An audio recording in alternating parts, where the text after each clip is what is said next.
is going to try this, and it will be a 60, let's call it 63-yard attempt. Spotted at the Bronco 47-yard line. Sam's a little hot. Elam's kick. Oh, the line drive. It's got enough distance.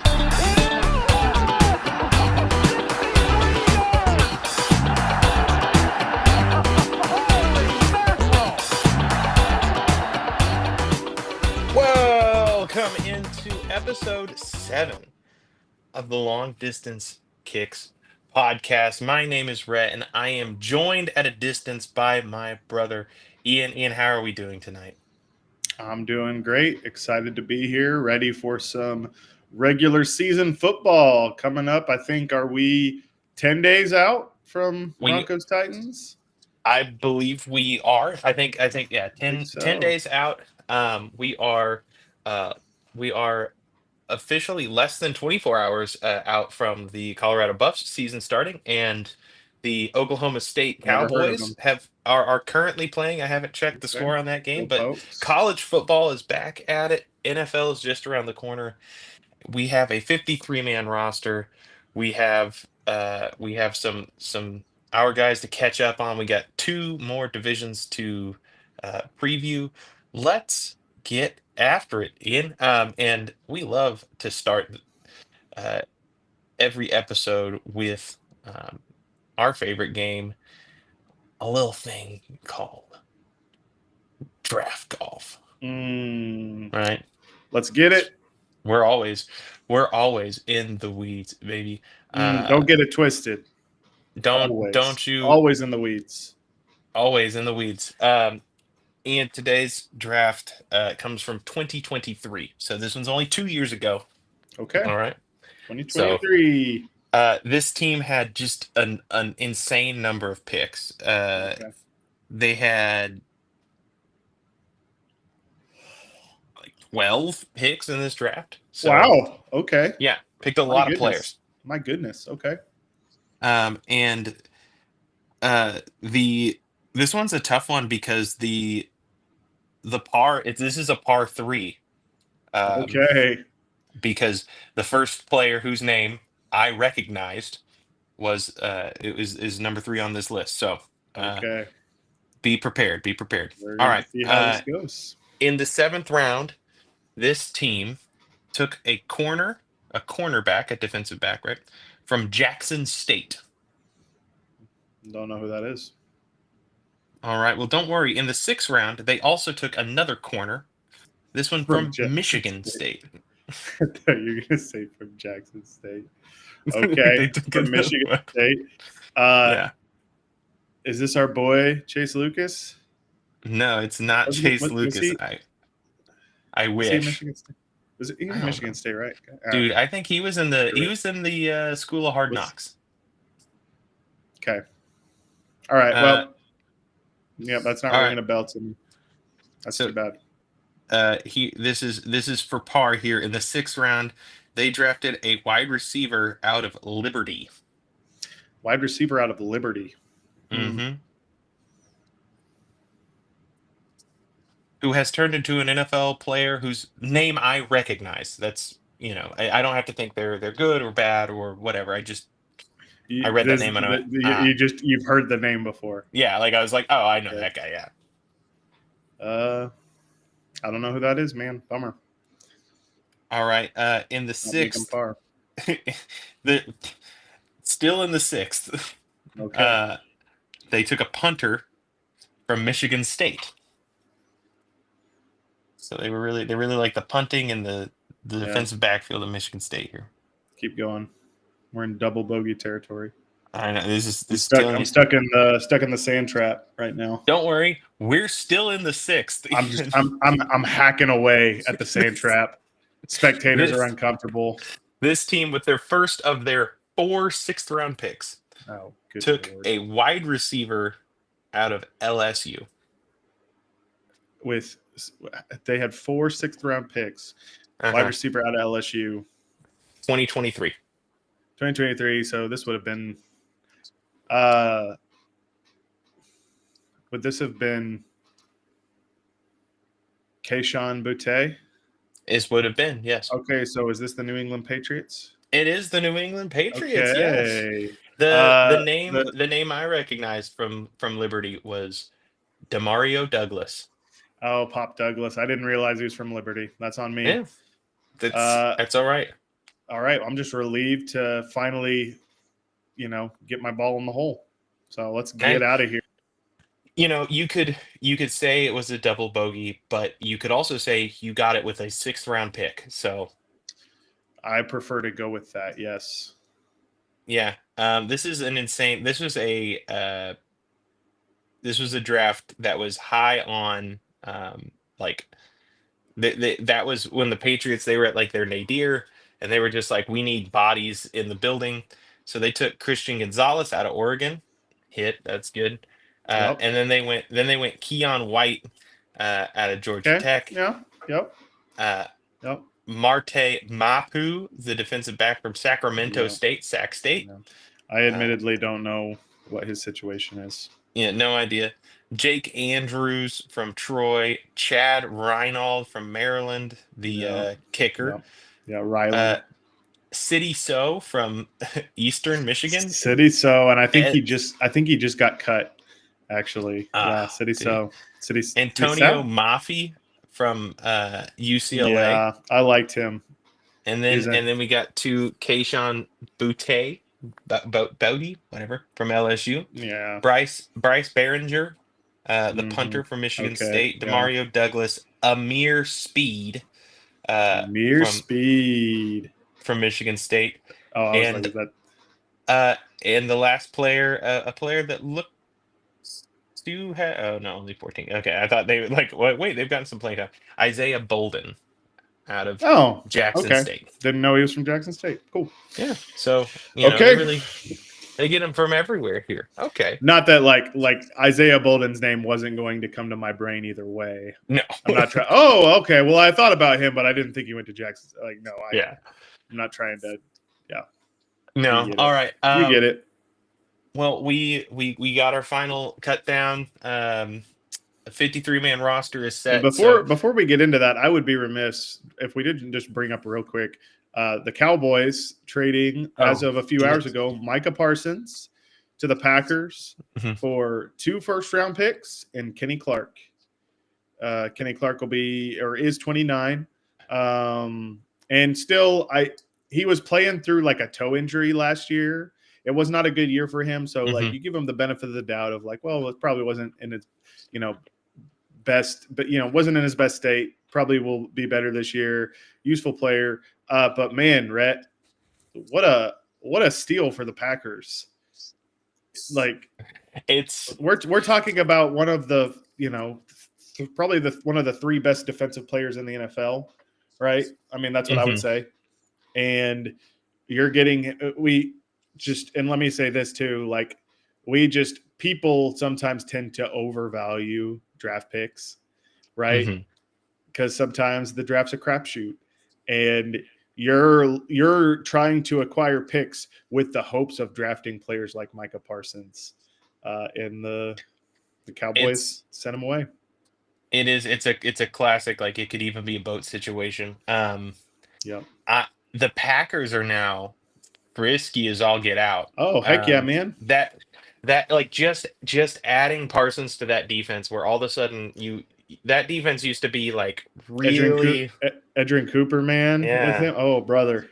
Like a solid like a meat and potatoes defense where you're like, okay, there's no one really bad. There's not super weak units, but like, who's going to go and win the game for you? And now it's like, well, Micah Parsons is going to go and win the game for you. One of the true stars of the league. And he is I think to me, it's between him and Myles Garrett as far as edge defenders. Yeah. He's awesome. So great move by the Packers. I don't care that they're paying him $47 million. Like, this is like, it's always the easy thing for people to be like, whoa, man, that he was not worth that. He is, I don't know what to tell you. He's worth it. Great move by the Packers.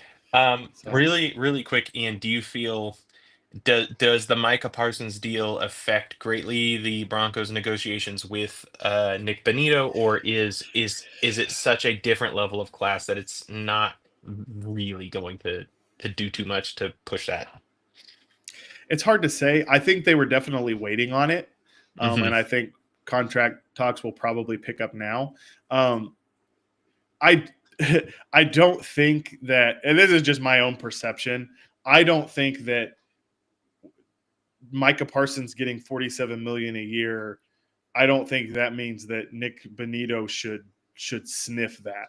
Okay, Mm-hmm. I like Nick Bonito a lot, and I hope we pay him. He's not on Micah Parsons' level to me at all, but a very, very good player. So I know, like for me, I was trying in my brain this whole offseason to think of, is there a way for us to get Nick Bonito under 30 million per year? Mm-hmm. And I don't know if that's changed or not. The Broncos are not going to pay Nick Bonito 40 plus million a year. I'm sorry, they're not going to. No. Especially not in respect to Nick Bonito, who I think is a great player. One of our and on a roster full of incredible defensive players, one of the best ones. We've got Jonah Ellis behind him, who's a very good player in his own right. We like to develop our guys. That being said, whether it ups his price tag or not, I do think that negotiations will pick up now that the Parsons deal's settled. So, yeah, that's my read on it. I feel like now everyone knows what we're even talking about here. They know what the edge rusher market actually is, and I know that having the deep room, I think, is a big plus in terms of just feeling whatever the number is for the Nick Bonito deal. I will feel okay with it, because if we pay him, if we get a team friendly deal from him or whatever, something that seems reasonable, I'll feel great because it's a reasonable number. And if we do have to pay him money, like he's a top pass rusher, he is still like, even if the room develops behind him, we can either trade one of our big contracts, who is a big name and a big star, for draft capital, or we'll be able to move around with the flexibility. So it is a good problem to have, and I would it's rather not even much of a problem. I'd rather be the team that has to pay their good players a lot of money than sends their good players out the door consistently. So yeah. So hopefully we see that deal come soon.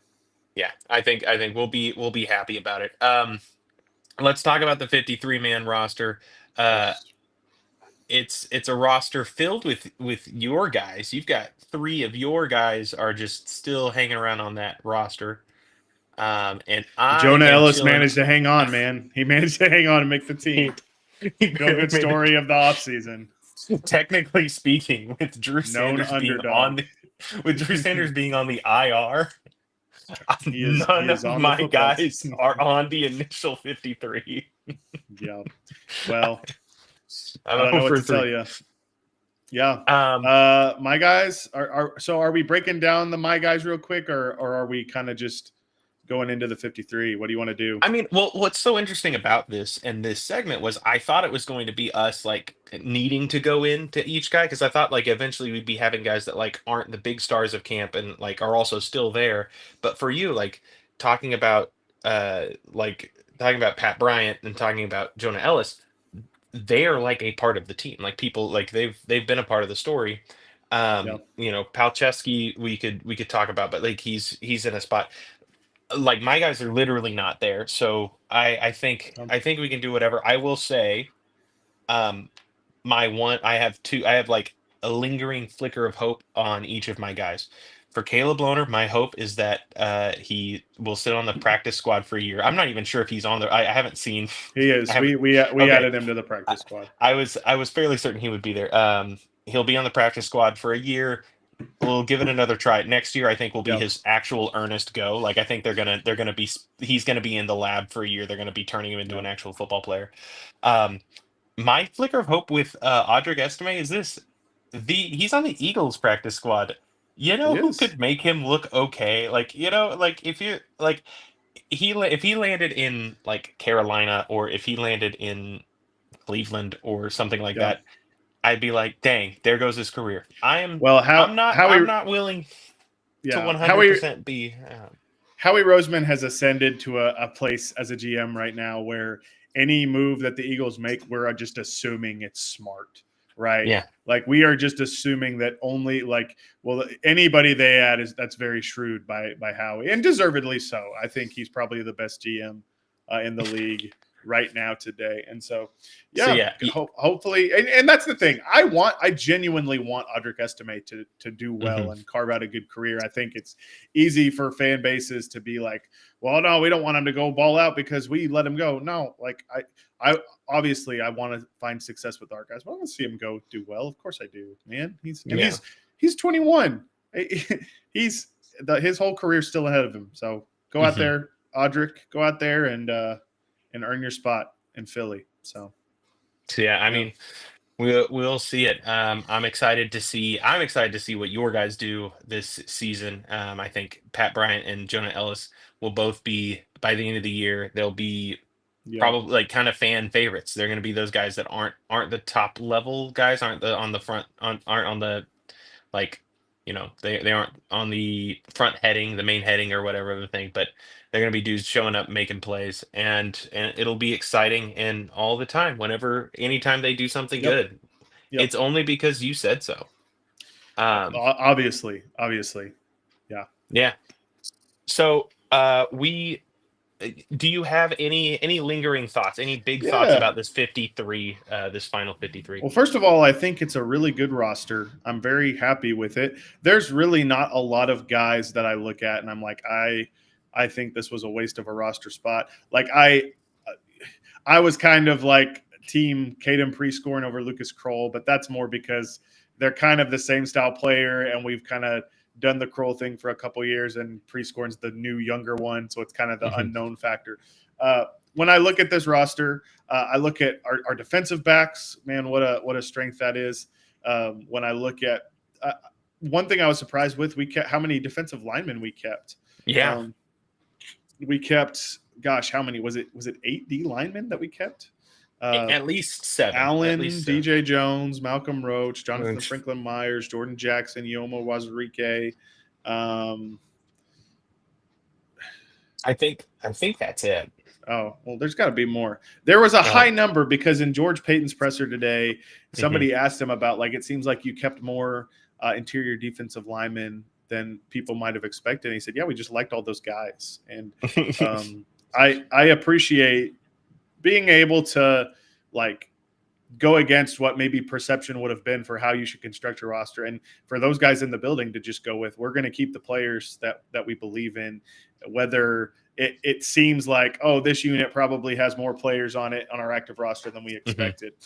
Now you got sorry, go ahead. Do you want the list of guys? So we have Savion Jones, Zach Allen, John Franklin Myers, Jordan Jackson, Ioma Iwazurike, DJ Jones, Malcolm Roach, and then let me see if anyone that we would list as because then 7. So 7. So they like every single one of those guys, and I'm maybe like slightly surprised to see Ioma Wazurike make it, but they feel good about him. Couple other things, like I think there were a lot of people who were really starting to think we were going to carry 6 receivers. Now, obviously, the trade of Devon Vele a few days ago makes it simpler to clear that out. But when you look at those 5 receivers that they kept, it just makes sense, right? Like every single one of those guys, you can see their role. The running back room was interesting because that was one that felt like I didn't know how that one was going to go. Obviously, you knew R.J. Harvey and J.K. Dobbins were going to make the team. And I just always kind of just assumed Jaleel McLaughlin would. He just seems like a guy that Sean Payton really likes. And there were moments where it kind of felt like this feels like it's either Tyler Bidet or Blake Watson. And they go with Tyler Bidet. Hard to fault them. And so, I'm pleased that we kept 2 quarterbacks. I didn't think that we needed a third. Although Peyton speaks very highly of Sam Ehlinger, and apparently the word is he turned down a chance to go be on an active roster in a couple places to come be on our practice squad. So, that's great. That's good to have a guy like that. So, and that, I mean, I think it speaks volumes. I don't know if I believe it. Yeah. Well, that's and one I was going to get into as well. A guy that I think it's kind of exciting. He made the active rosters. Frank Crum. And Sean Payton said that there were 3 teams that called on Frank Crum. And I just, every time he does stuff like that, and I get it. Like with Crum, I mean, he's a tall, big, powerful guy with all the tools that, obviously he definitely cuts the picture of an ideal developmental tackle. Mm-hmm. But yeah, Sean, sometimes I wonder if like Sean just tries to pump up his boys a little bit with some of that stuff. Three teams are calling about Devon Vele. 3 teams calling about Frank Crum.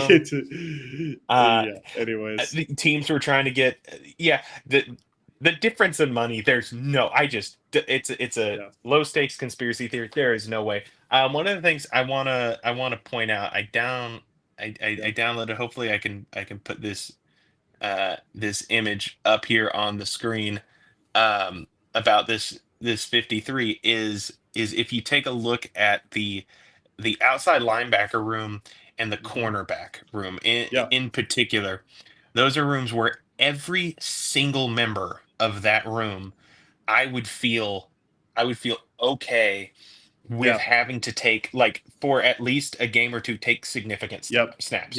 Like if they were like the weak link or whatever, like I would be like, yeah, this is fine. If we go into a game and Chris Abrams Drain is out there and also Dondre Templin is taking snaps, I'm fine with that. The depth here in some of these positions is just ridiculous. Absolutely. I mean, even at safety, I feel pretty confident 4 deep. I know that JL Skinner is really a special teams ace there. Yeah. But yeah, no, I'm with you. I mean, you brought up Dondrea Tillman. Last year he had 5 sacks, and he's our 5th guy. He's our 5th edge guy, right? Like, yeah, I'm with you. Obviously that just comes with, we've got such great depth at those positions. Obviously, you want Nick Benito out there as much as possible, but it's nice to have some of those impact positions be so deep where, I could totally, if we had to put Chris Abrams Drain on the outside starting for a couple weeks, I would not be scared about that at all. Like, not because I think he's better than Riley Moss or Pat Surtain, but because he's shown good stuff since last year, and you feel good about him. And yeah, it's interesting. One thing that's cool is, I mean, we haven't brought it up, Brett, but Karene Reed making the team. I think that's 17 straight camps where a UDFA made our roster, maybe 18.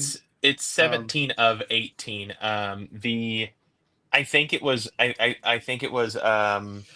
it was either the last year of Vic Fangio or the year of he who shall not be named, that we did not have someone. But outside of that, yeah, it's a huge, like, it's something that happens just about every year for us. Congratulations to him, man. And I know, like, Lavelle Bailey was a popular name at camp, and I'm glad to have him back on the practice squad. I probably thought like he'd make the team over Karene Reed, but I know the coaches really like Karene a lot. I'm assuming he probably offers maybe a bit more on special teams, but he had a really good camp. And us liking Lavelle Bailey does not mean that Karene Reed did not absolutely earn that roster spot. So that's great. And honestly, it's good to know, considering that Dre Greenlaw and Alex Singleton both have injury histories, knowing that we have a guy like Lavelle Bailey stashed on our practice squad. It's like, you may need to be called up at some point. And so, yeah, all around, man, I think this is one of the better rosters we've had in a long, long time. So I'm excited to see it come together on the field. Yeah, I'm excited to see it. And I think it leads us well into, like, getting to see this team out on the field. Ian, I want to know, for you hit me up over the texts, and you said, hey man, I have some trends. I want to talk about 3 different trends that we're going to be looking at heading into it. You've been in a dark cave somewhere mining the film, breaking it down. I didn't watch any film. Watching the You've been thinking thoughts. Yeah, I mean, I'll watch like I don't have access to coaches' film, and so that's Well, okay. for people who aren't aware. Like, there's definitely an important distinction between the two, because the coaches' film you are getting they call it all 22 because you're getting a view of all 22 players at all points during the play, and so obviously, but I did find something helpful. Sorry, so yes, let me go into this. So basically, this idea is these are just three things that I'm expecting we'll probably see a little more of in 2025 for the Broncos. And so I'll get into my first one here, which All is right. this. So, offensive concept, a passing concept that Sean Payton likes to use. It's a pretty popular one. It's dagger. And I think that dagger is going to be a concept that we come back to quite a bit as a team. If you are listening and you're like, I don't know what that means. So dagger is a concept. You can run it out of several different personnel groupings, but the idea is you have a guy on the inside of the play, like a slot player, who is running some kind of vertical route up the seam, whether it's a seam route, a go route, a skinny post, whatever. They're running a vertical. Okay, there you go. You got something on there. So people who are watching, so that Y player right there, he's running that vertical route. Okay, he is pretty much essentially not in the progression for the quarterback. Okay, the goal of that slot player is he's trying to draw away the safety by running that vertical route, because the ideal target in this concept is that guy on the outside of him, that X player right there. So typically on dagger, there's that vertical route, and then that outside receiver is going to run a 16 to 18-yard dig, which a dig is exactly what you're seeing there on the screen. It's cutting inward towards the field. So the idea is, with the safety being drawn away by that vertical route, the X receiver then is theoretically he's got a one-on-one matchup. Now, an important part of the read for the quarterback is going to be watching the play side linebacker, because as you can see over here, the inline tight end, he is running on the backside of the play. He's running, drag or a shallow cross, right? And so the quarterback, when they're looking, they're going to keep their eye on that play side linebacker. If the play side linebacker drops, if he comes up to deal with the shallow cross, then your receiver there should have that one-on-one matchup. They should have the inside angle, and you should be able to get them on that dig route. Now, if the linebacker comes back, in coverage, then you can hit this shallow cross to get at least a little bit of yardage and make it a respectable gain. It's a really good concept.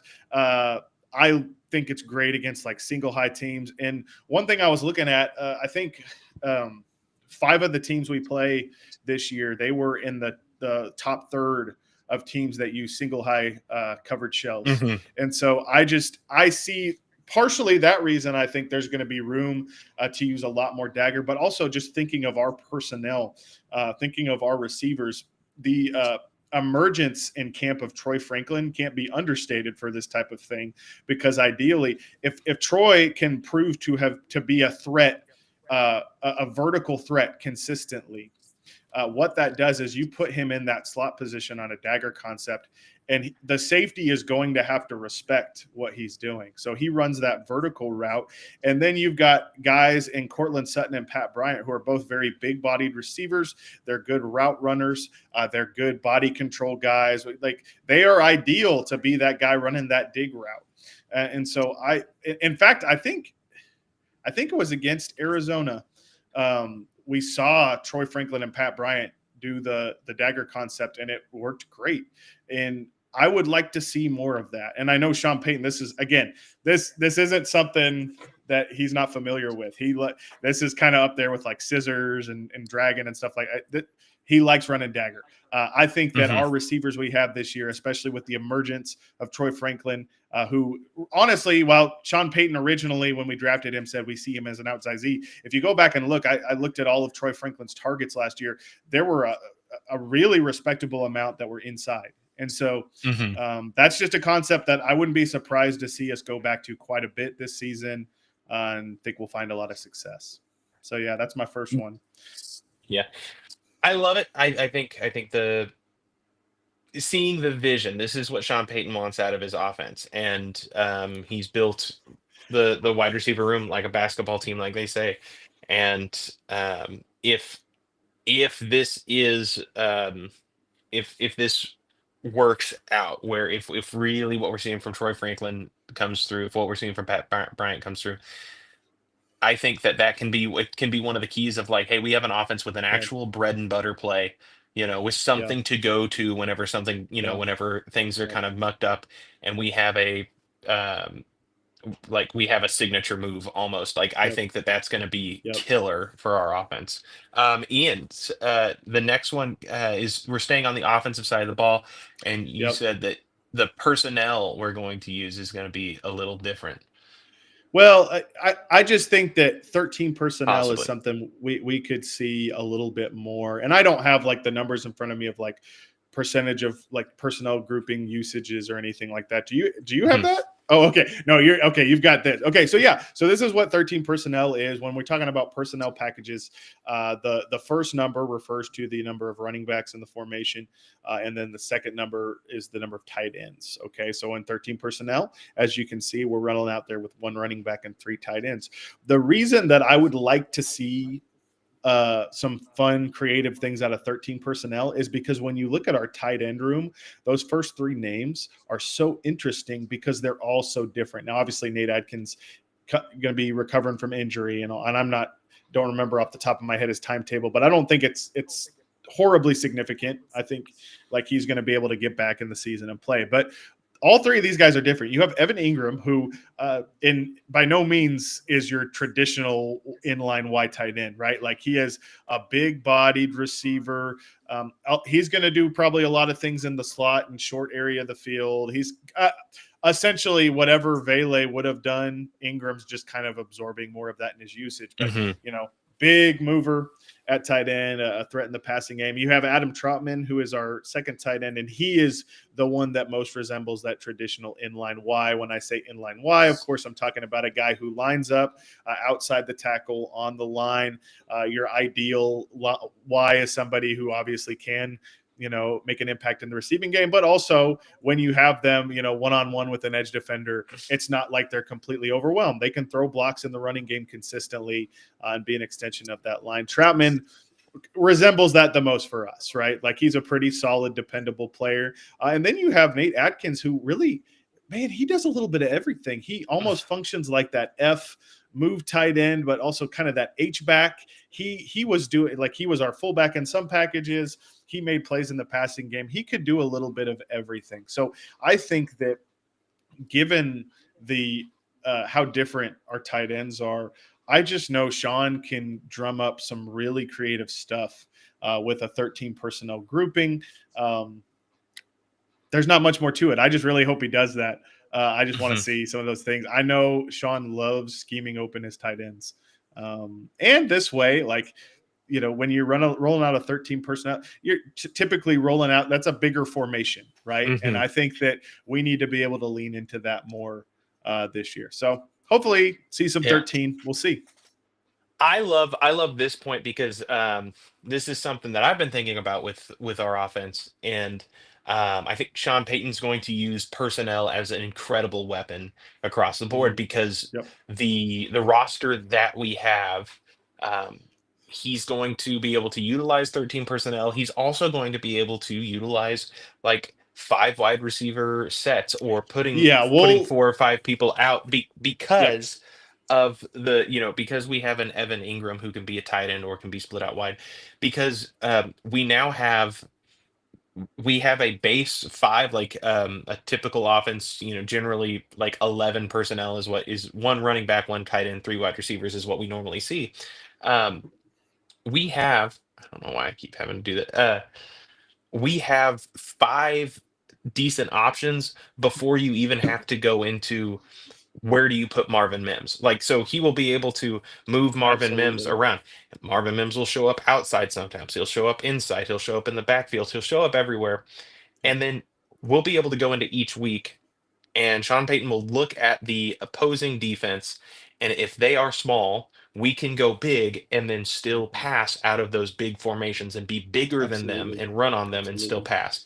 If they are big or slow, if their weakness is their defensive backfield, we can put like the receivers we put on the field are very large, so we can go with three wide receivers, and those three wide receivers can be Cortland Sutton, Pat Bryant, and Troy Franklin, all three larger people, um, and we can run the football from condensed sets where we have bigger Yep. bodies against your smaller bodies. Like there's the way that we're going to be able to manipulate personnel this year is Yep. going to be really, Yeah. really fun, I think. Yeah, And absolutely. Make no mistake, we'll definitely be multiple for sure. yeah, Yeah, we'll definitely be multiple. So and I think it'll be fun. Well, you'll see it yep, different each week to week. yep. Ian, your last one is on the defensive side of the ball. So, Yeah. why don't you tell us a little bit? Yeah, this isn't like profound by any means, but I'd like to see some dime packages this year for the Broncos. I think that's leaning into a strength of ours. So dime package, of course, being you've got 6 defensive backs on the field. Okay, people know like the nickel back is that third corner. That honestly, it kind of feels like nickel for so many teams now is kind of just base, right? Like Yeah. your nickel corner is essentially a starter, and so then you have your dime as well, which is that fourth corner. Listen, or rather that fourth defensive back. I think that the makeup of our defensive backfield works so great for this. Obviously, because first of all, I mean, you see the corners that we have. You can have Riley Moss and Patrick Surtain on the boundary, and then you can actually have Jaquan McMillan and Jade Barron lining up, inside on either side of the play and feel great about that. However, I also like the idea of, obviously the downside of dime package is you're kind of giving up a little bit in terms of like size and physicality. Usually dime packages aren't the most ideal if you're trying to stop the run, but there is a really important cog in this that allow us to operate more out of dime, which is Talanoa Hufanga. And we've talked about like when we signed Talanoa Hufanga, something that you and I talked about really early on with that was, man, let him play up close to the line of scrimmage. Well, in dime, like kind of let him be like that dime backer. Hmm. Talanoa Hufanga, very physical safety. He is at his best when he is allowed to fly around and be physical up near the line of scrimmage. Having Hufanga out there, even as a DB, like, man, he is going to come up against the run. You can do so many fun things because Brandon Jones has the capability to just be that center fielding safety. Hmm. One thing we've learned about him in his time in Denver is he definitely has range. Okay. So like, call him Daniel Day-Lewis. Okay. Cause he's got range, brother. He does. And so when you have again, it all goes back to versatility. Because you got a guy like Talanoa who, like, he can do the responsibilities we'll need him to do, but also, like, he can come up to support the run. Brandon Jones can do a little bit of everything. We just drafted a kid who his calling card is his versatility inside, outside. Hmm. Riley Moss Hmm. has been known to be able to rotate around a little bit. Like, we have so many guys who can do so many different things in that backfield. It just gives us a little more freedom, whereas some other defenses might be a little tied up to what kind of packages they have to live in. I feel really good about the Broncos rolling out quite a bit of dime this year and leading into one of our strengths. Yeah, I love it because I think, I mean, one of the things is like the language around how you are playing your backfield is a little bit funny because I know in the last several years, like the league went from, two corners, two safeties, that was your base, and then nickel was kind of special, dime was very rare. Yeah. And like you Yep. said, nickel is sort of the base defense now, where you're going to have at least three corners Yeah. and two safeties. You're going to go with two linebackers at most, maybe just one middle linebacker, depending on your set. Um, and more recently, in the last couple years, dime has showed up more, and it's been sometimes four cornerbacks on the field and sometimes three safeties. Sometimes it's three and Yeah. three instead of four Absolutely. and two. Yep. And what I love about our backfield is, like you said, with Jade Barron, there is a chance that we have to give him time to develop. He is a rookie, so we don't need to be putting all this expectation immediately. But hopefully, by the end of maybe year one, or certainly next year, we should be seeing a defensive backfield where it's both for us. Yeah. It's Yeah. Yeah. uh, Yep. Jade Barron means that we have three safeties and also we have four corners, like depending on the thing, and so we can shift back and forth between these alignments, or do all of the job, like because 3 safeties and 3 corners has a different set of strengths and different jobs Yep. that they do Yep. versus 4 and 2, and we should be able to do it with the same Yep. group of guys, and Yeah, that's yeah. I exciting. mean, PJ Locke's another guy that we can throw out there as like. I mean, he's been through it. He's gotten starter Hmm. reps. He's like he knows what it's like to get burnt, but he also has been a guy that's made plays for us, and he can do a lot of different things. So yeah, all that is to say, part of what's so great about finding these guys who are versatile and can do a lot of different things is it just impacts so greatly what type of things you can operate out of and how you can attack offenses. So it's going to be a lot of fun. And man, VJ, he's going to come up. That man is a mad scientist. So we'll see. We'll see what happens. I mean, that same thing, like talking about how we're going to be able to manipulate personnel on the offensive end to put the defense in a bad position. Our defense is set up to not be put into a bad position, and to similar, like, this is rarefied air, but rarefied air. Um, but it felt like the 2015 defense that we had that was so incredible with the no-fly Mhm. zone. Their Yep. secret sauce was they were just so talented and so able to do whatever that it simplified the game back down to, will your guys beat our guys? And the answer was no. That defense was so fun because, like with Wade Hmm. Phillips, Hmm. his calling card has always kind of been he's going to have his pass rush kind of dictate, like it's gonna the coverage is gonna play off the pass rush. Well, Hmm. part of why Denver's defense that year was so historic was because, well, the corners who were benefiting from that were Chris Harris Jr. and Aqib Talib, Believe. Bradley Roby, right? Like guys who, it wasn't like they were desperate, like we got to make sure our pass rush is on it for them to get by. No, incredible corners. And so, like, yeah, that's a big part of it. And so, yeah, this is setting up to be kind of a similar experience because the strength of this defense, I do believe, is our corner, our secondary, but then also our edge rushers. So, yeah, should be fun. It's going to be a fun season, and I'm excited to see kind of how both sides of the ball really take shape. So. Yeah, it's gonna be exciting. It's gonna be good. All right, I'm excited for this season. It's gonna be fun.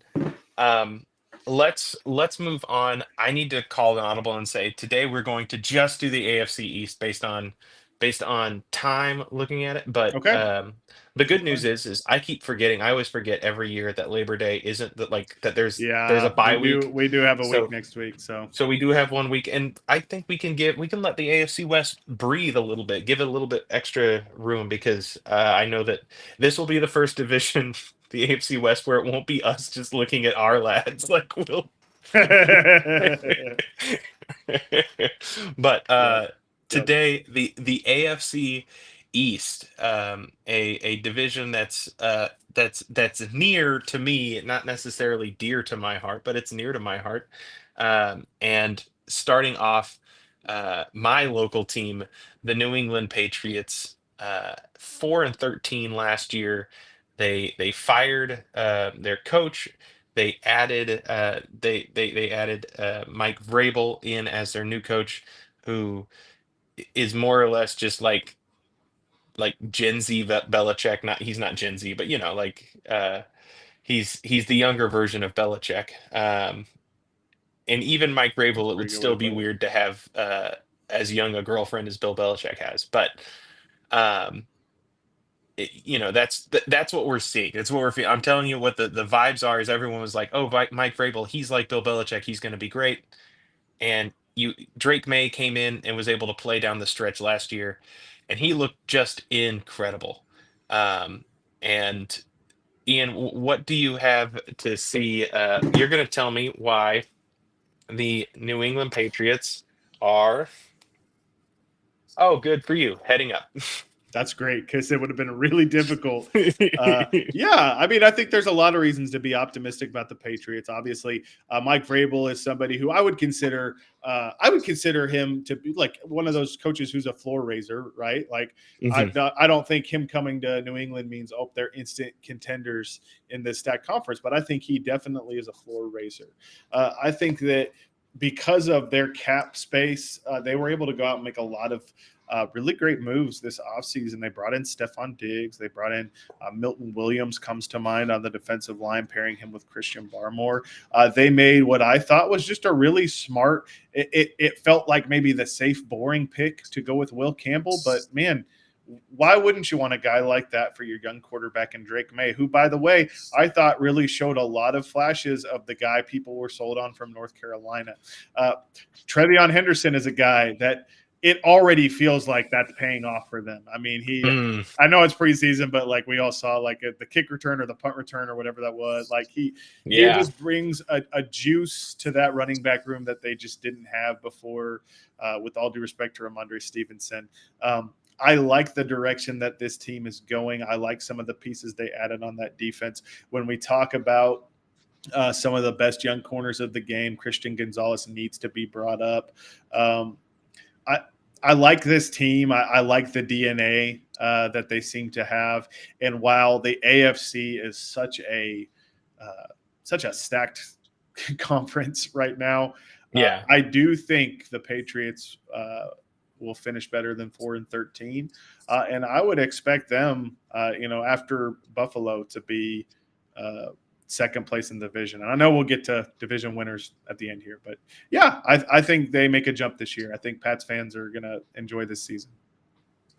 Yeah, 4-13 is hard to do worse than. The only angle that I can take is this. Josh McDaniels is so toxic. It's fair. And he's been containable in New England. That's been the thing, is the secret thing, is so long as Josh McDaniels in New England, he's fine. But it works there for some reason. Was it New England or was it Belichick? Will Vrabel be able to handle him the same way? Was he benefiting from, sometimes he got Tom Brady as his quarterback, and other times he had like Kyle Orton, and it was just not the same, right? So there's not a path for them to win less than 4 games this season. It just doesn't exist. Drake May's so good. He's just got the goods, man. And that's the thing. Like, you think about Josh McDaniels, I know that like as a head coach, he is always a disaster. And so it's really easy to have that sour taste in our mouth. And I'm not, I think he's kind of a dirtbag. But like in reality, you think about like his second stint in New England, when they, I don't know however many it was, but Mac Jones, his rookie year, that was kind of the best iteration of Mac Jones that we have seen in this league. And then, of course, McDaniels takes the job. And I think then it was still Oakland. I don't know, but it goes to the Raiders. And the Patriots, then they make Matt Patricia the new offensive coordinator or something. Yeah, that was the thing. Mac looked lost. Well, guess what? Josh McDaniels has probably the most talented quarterback now in Drake May that he's ever had, And yeah, I think we're going to see some good things. I really like Drake May a lot. I do. Yeah. I will say one of the interesting things is you would think the New England Patriots, the fan base as a whole, the faithful, the New England faithful, would be like foaming at the mouth, like in love with Drake May already, so excited for him. No, like this is going to be the year where they're going to be like, oh, he's actually good, because they lost.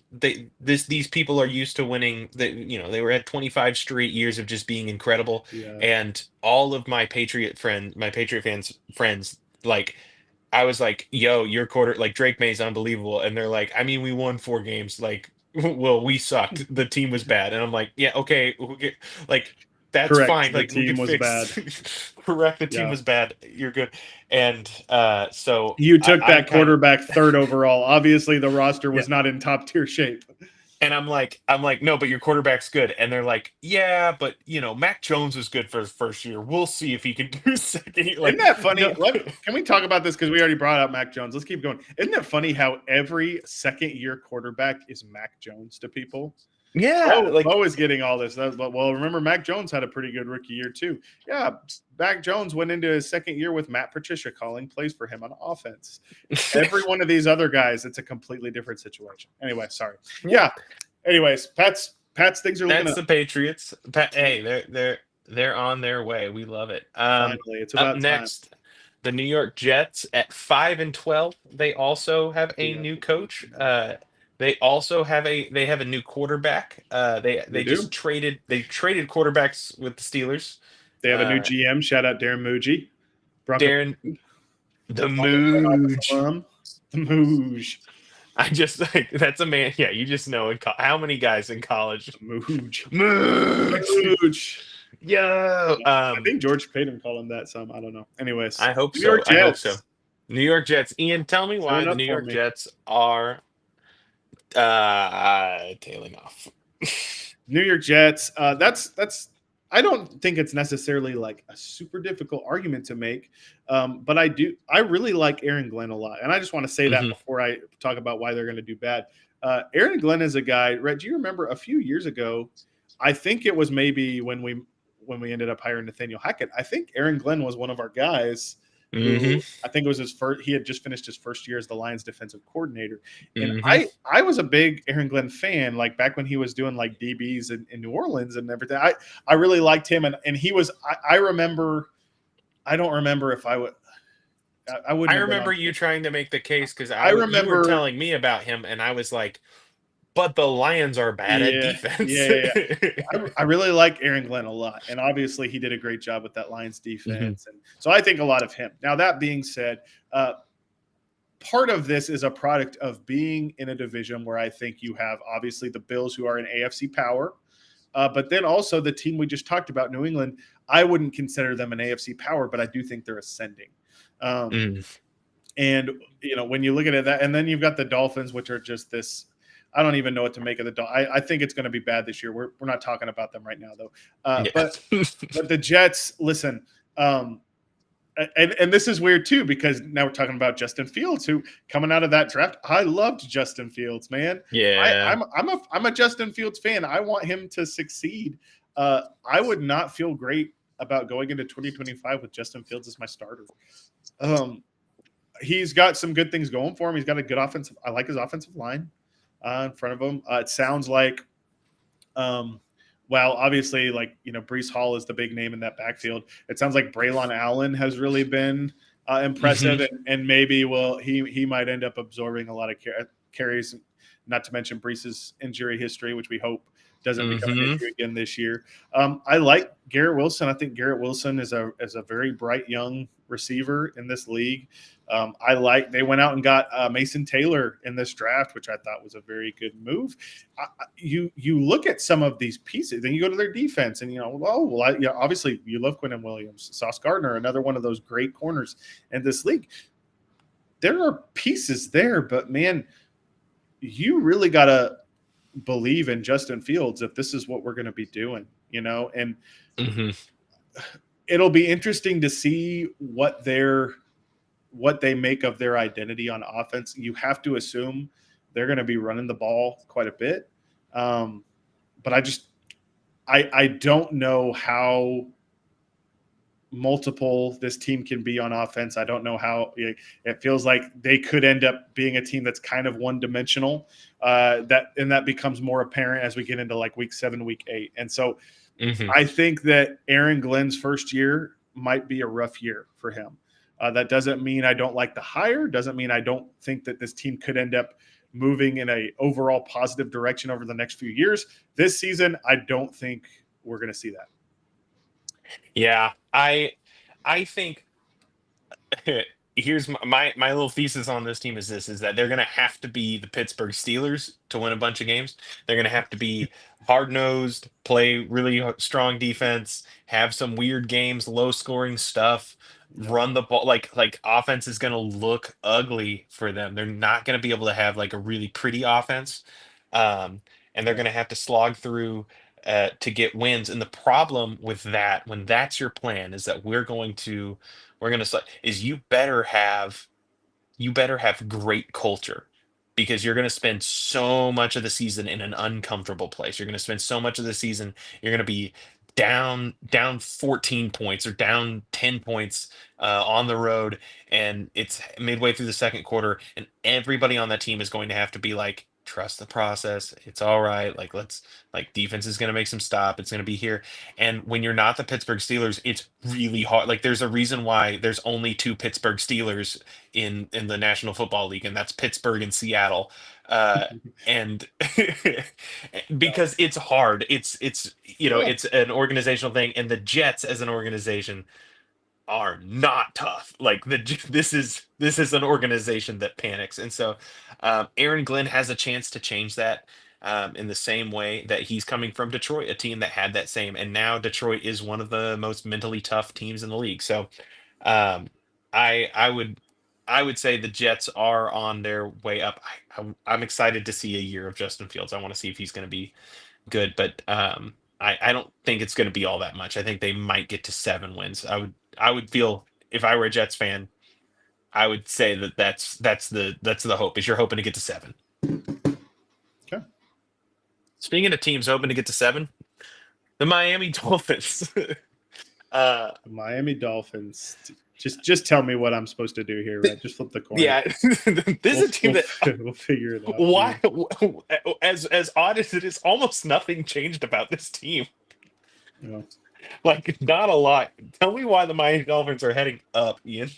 Yeah. Well, if they headed up, that would mean that Tua 9 wins. is able to avoid because they just added Broncos legend Greg Dulcich. That's why. No. That would mean that Tua obviously is avoiding concussions, he's avoiding injury, which we all want to see, right? We all want to see that.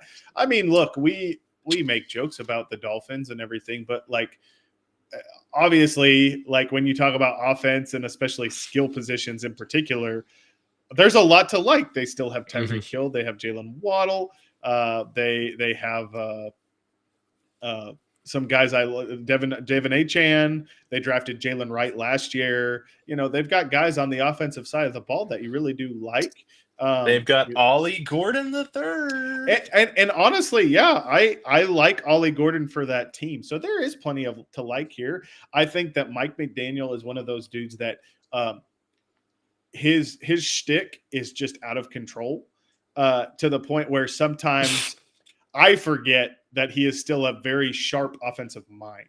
Okay. Because I'm kind of like, there are times where I'm just like, oh, Mike McDaniel, you are on fraud watch, brother. Because I'm just really tired of the shtick. I just like, I'm kind of tired of your weird, like, I'll put it this way, Rhett. This is kind of going into a different, realm of interest and hobbies for me. But I read a novel last year called The Whisper Man by Alex North. And it's a novel, and it focuses on a guy called the Whisper Man who's like a serial killer in this town.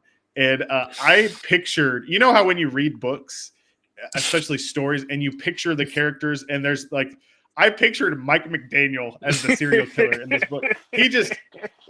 There was a couple years ago when he was still on the Niners, like there were some clips of him from press conferences, and everybody was just like, this dude's vibe is off the charts because he's kind of funny and dorky and weird and all that stuff. And I'm kind of just tired of it. Now, that being said, let's be honest. I mean, he's still one of the better offensive minds in the league. So he can still figure out ways to make this work. Now, I do have concerns about their offensive line. I am not convinced that is going to be a dependable unit this year. But when you think about a lot of the things this Dolphins offense is predicated on, it's very fast, it's very up-tempo. They may be able to circumnavigate that. Now, I got a lot of questions on the defensive side of the ball. I don't feel great about that. But if the Dolphins are able to have a healthy Tua that's dependable, if they're able to utilize some of these explosive skill players, then I can see a realm where, they're able to win some of their division games and put up a lot of points. And yeah, I it's not outside the realm of possibility for them to be a wild card team if everything goes right. So maybe we'll see that happen. Yeah, we might. I am shocked at how little turnover this team has had in the last 3 or 4 years. Like right. It still feels like the same team that Mike McDaniel inherited in from Miami. And I know that's probably not true, but I'm interested. This feels very much like a make or break year. Like I think if it goes wrong, I can't imagine like McDaniel's got to got to show the goods this year, or else he's going to be shown the door. And there are just so many question marks. Sorry to interrupt.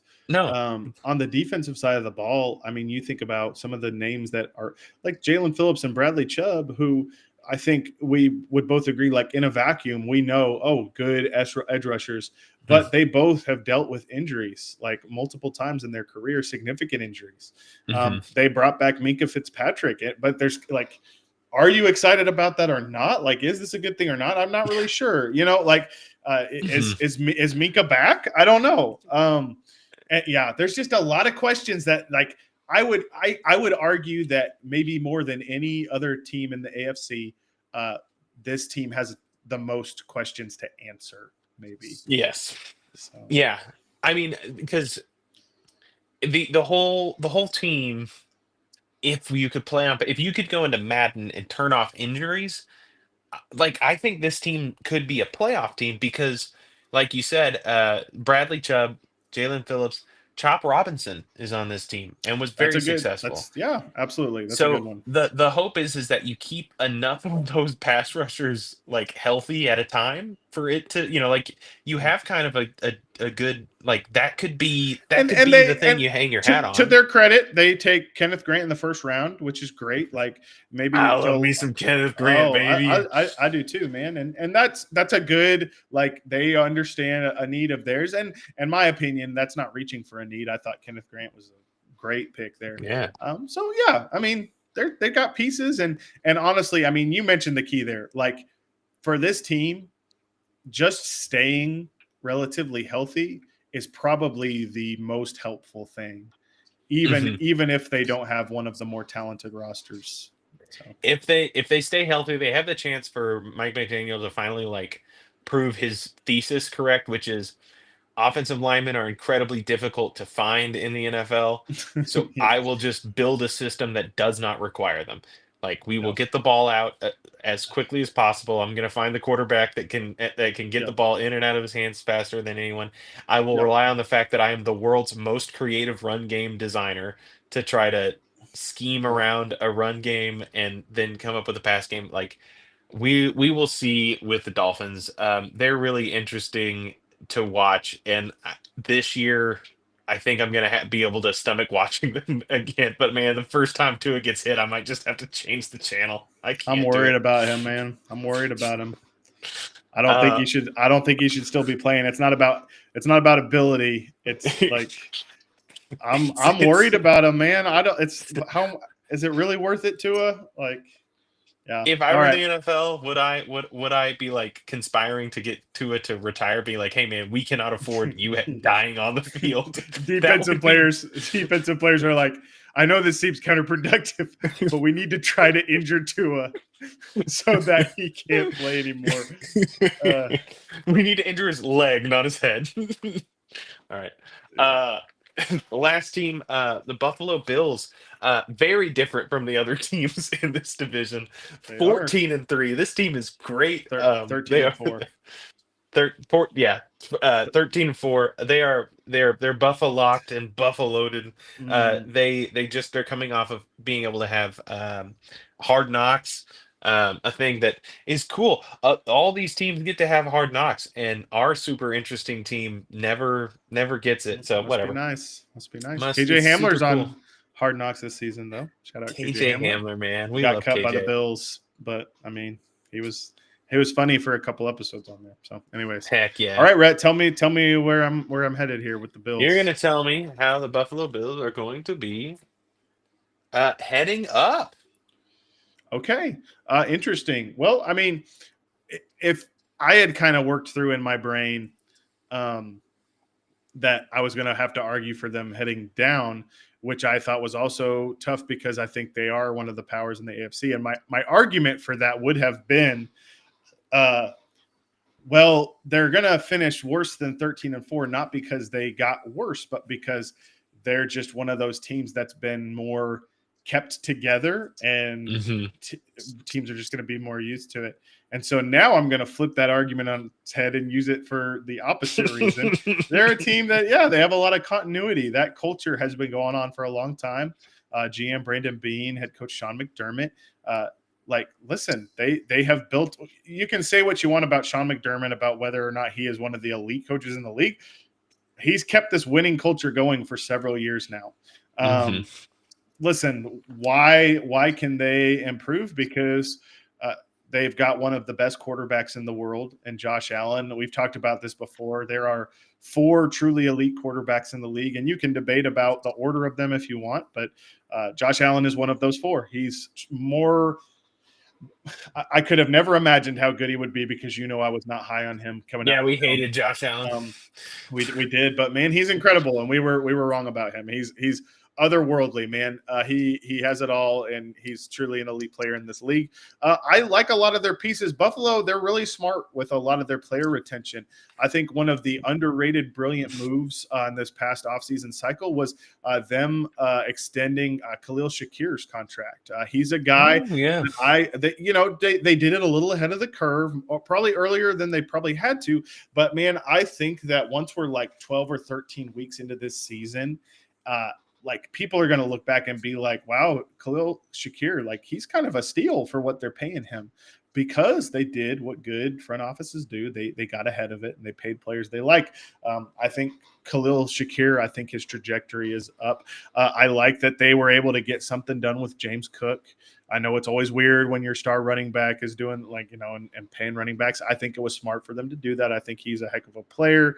They've got other pieces in that running back room I really like Ray Davis and Ty Johnson as well.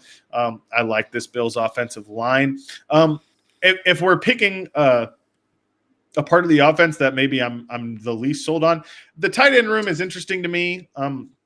I know they use Dalton Kincaid in a lot of ways. I mean, he's kind of that Evan Ingram type player too. Feels like the writing might be on the wall a little bit for Dawson Knox. I think that a Bills fan might be able to tell me if that's the case or not. I think he's very loved in that building, but they did take a guy that we loved, Jackson Hawes, from incredible. Best blocking tight end in the draft. It is what it is. Okay. We loved Jackson Hawes. Okay. And so he's going to have a role. Buffalo Bills fans are going to love him. Bills Mafia, they're going to be all about Jackson Hawes as kind of a very niche role player. Their defense is going to continue to be consistent. I like a lot of those guys. I like Christian Benford. I like Terrell Bernard a lot.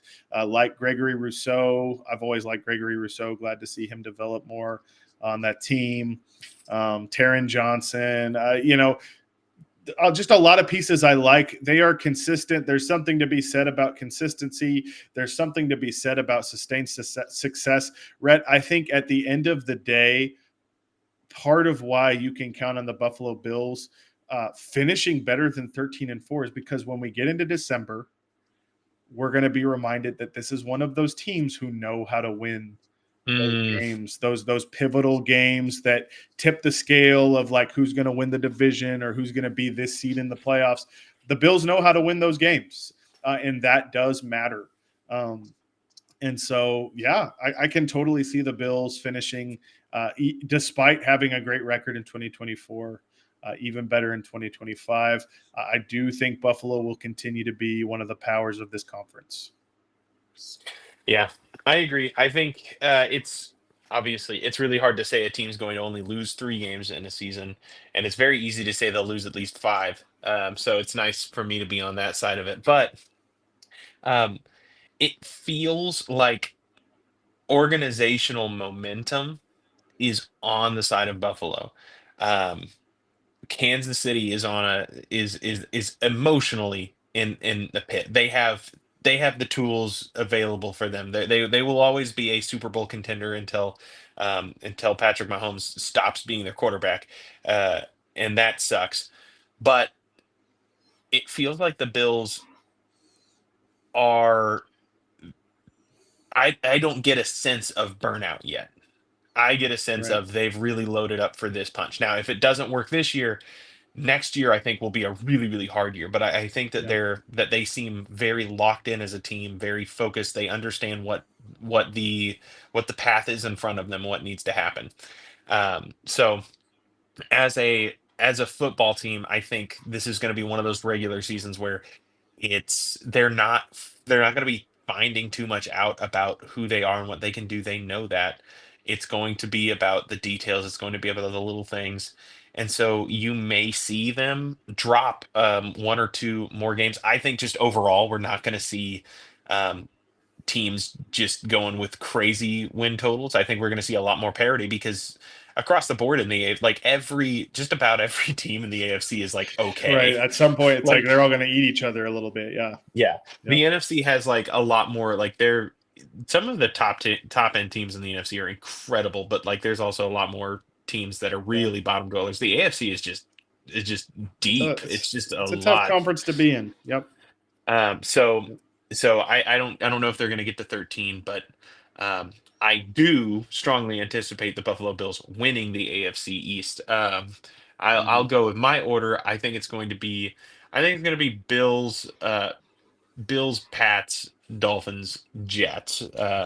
That's probably pretty scratch, but Yeah, I will, just for the sake of difference, I'll go Bills, Pats, and then I'll do Jets, Dolphins instead. Yeah, the Bills. ooh, I think they pretty easily are the clear division winner here. If they didn't, that would mean that Drake May has taken an unbelievable leap, and Vrabel has that defense playing at an absolutely elite level. Things that could potentially happen, but yeah, I think Buffalo's going to be the division winner again here. So yeah. All right. Well, um, that's it. The only division we have left, our very own. We finally return home, like the end of the hero's journey, where we return home to our own division, and yeah, everything seems different, but yep. it's not the place that's changed. It's us. We've changed. We've gone on a journey. So uh, with all of that to say, I'm excited to see it. We'll circle back. We've got one more week until football. Can't Ian, wait. it was an absolute pleasure. And uh, Always. listen, thank you so much for those of you that if you make it all the way to this part of the video, thank you so much for our continued listenership. And remember, here on Long Distance Kicks, it's always good. Have a good night.